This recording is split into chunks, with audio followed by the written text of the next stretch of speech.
Hey there, Allegheny Banjo students. Mr. Jones here.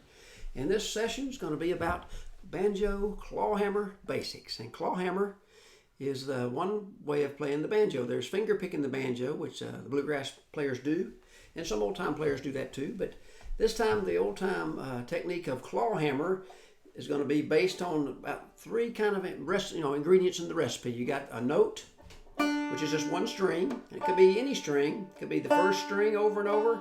And I'm using my nail of my index finger. You could also use your second finger, but just hitting down on the nail. It's kind of like, they call it claw hammer because your hand is sort of like a claw. And you just kind of let your nail hit that first string is a good way to start. And it's kind of like just a little bit of a pulse there. And you're sort of like if you were hammering something, you can see how you have a claw and you're sort of going in a hammering motion toward that first string. So there's a note. That's one of our ingredients of our recipe. So I'm just doing that first string, and you just want to do, when you're learning anything new, you just do a lot of repetition or over and over the same thing. Sometimes they say about 10,000 times is a good way to start to get the hang of something. That's a lot of times to do it, but it makes a difference. And you get something called muscle memory, where you, almost like your muscle, your hand, and everything does it without you even having to think about it. So that's a good thing. So a note on the first string, just try that with your right hand. Of course, if you're left-handed, you'd be doing it the other way around.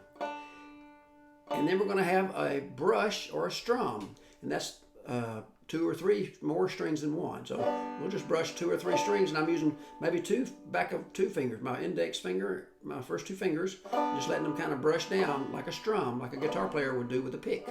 So the back of our nails is kind of like a pick. So in the A-Jam book, you have the first string over and over a few times, and then it does a few brushes on the first 2 or 3 strings. So note and a brush. The next ingredient is going to be the thumb picking the short string or the 5th string. And a good thing to know is that 5th string is 5, and if you go towards the other side, you got 4, 3, 2, 1. And there's different tunings on the banjo. I'm actually in a G tuning right now. So I have a G string on the 5, and a D, and a G, and a B, and a D. But just get just a nice G chord. We might talk about chords before we wind up. But just doing that note. And remember also that any string could be a note. So I could do my index finger on the 1 over and over. Try to get that, maybe try it on the 2nd string. You gotta kind of get right in the middle there. It takes a little practice. The 3rd string, you just have to move over just a little bit and experiment with where to hit that nail. And the 4th string is your lowest note. And you don't hardly ever use the index, but you probably use your thumb mostly for that short string. So that's a good exercise. 1, and then 2, 3, 4. So that's all notes. And it's a nice little wrapping and 5th string. Wonderful.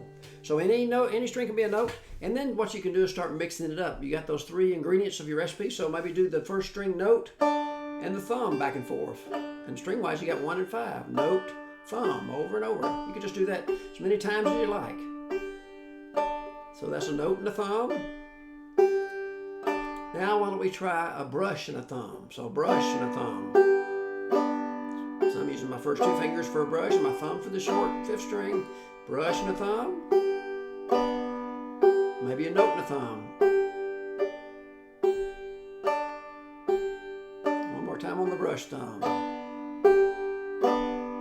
And I'm just thinking of 1, 2, 3, 4, counting 1, 2, 3, 4. And we'll mix it up. When you start to double up on something, say we want to do a brush thumb, let's try doing it twice as fast instead of just going 1, 2, 3, 4.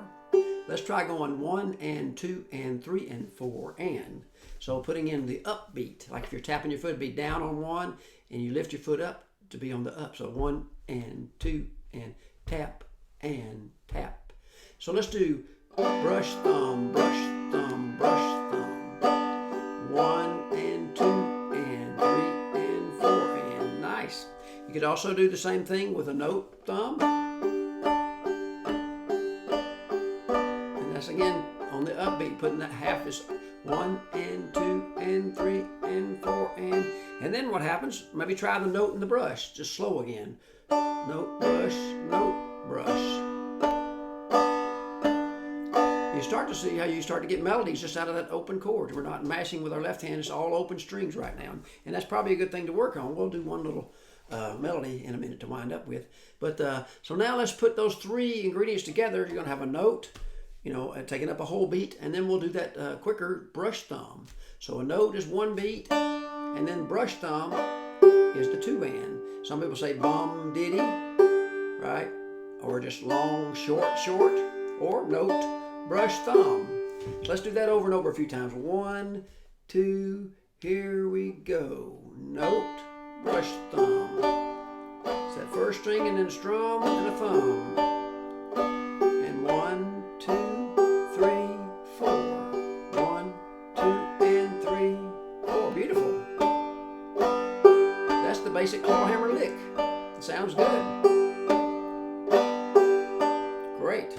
And then what you can do is maybe try doing a different note. Try that second string with the same, with the clawhammer lick. But let's do the second string in a brush thumb. And see if that works for you. That'll be a little trickier, but that's okay. And you can go as slow as you need. You can go really slow if you like. That's nice too. You don't have to move your head around like I'm doing. But some people, when they play music, they get to dancing a little bit. That's okay too.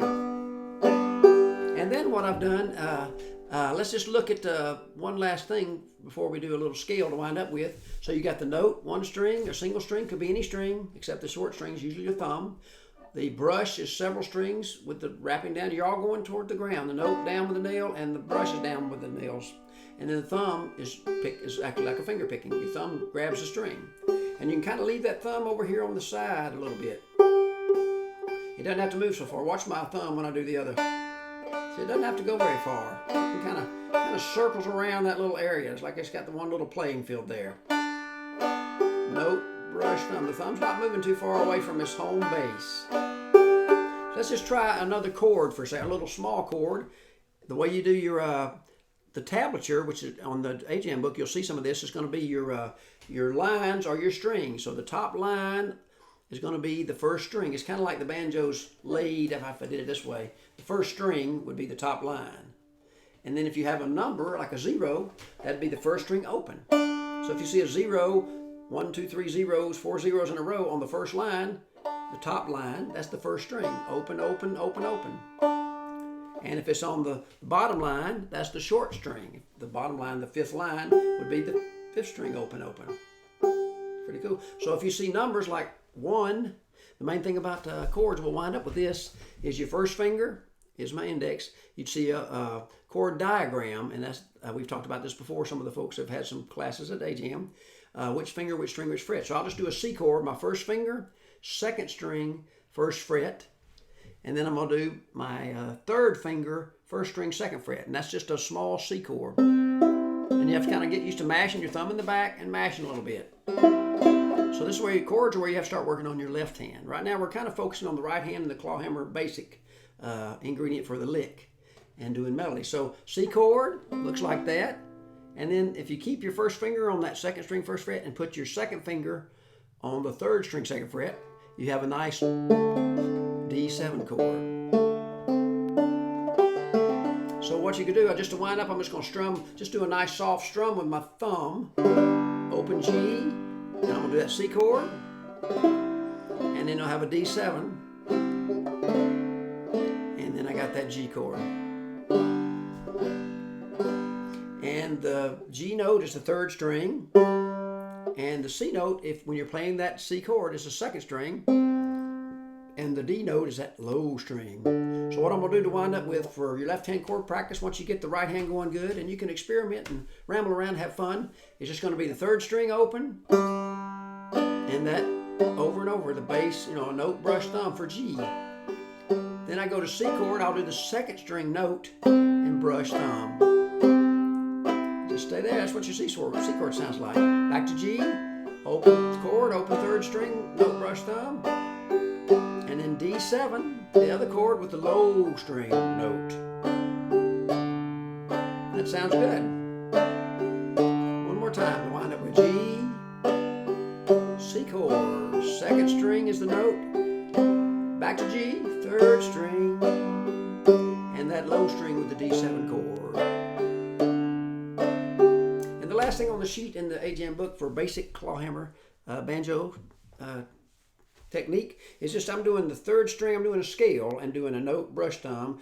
Remember that you don't have to brush all the strings for a brush. You could get just one string and keep the timing of that short, brush thumb lick. So here's what a G scale sounds like. We're going up a scale. Open, 2 on the third string, then open, and 1 on the second string. And then the first string open, 2, 4, 5, and I'm putting that little thumb in every other time. So it's like G scale, first string 2, 4, 5. Then I just have a little ending lick. So I'll do that one more time. Here's a G scale. Third string open 2, second open 1, first open 2, 4, 5. One last time. A little slower. Here we go. Winding up with the big finish.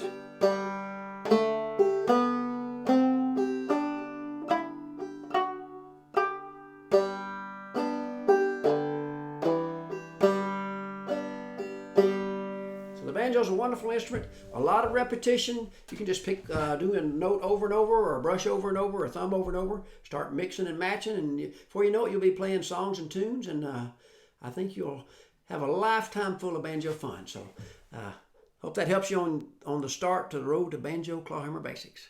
Enjoy.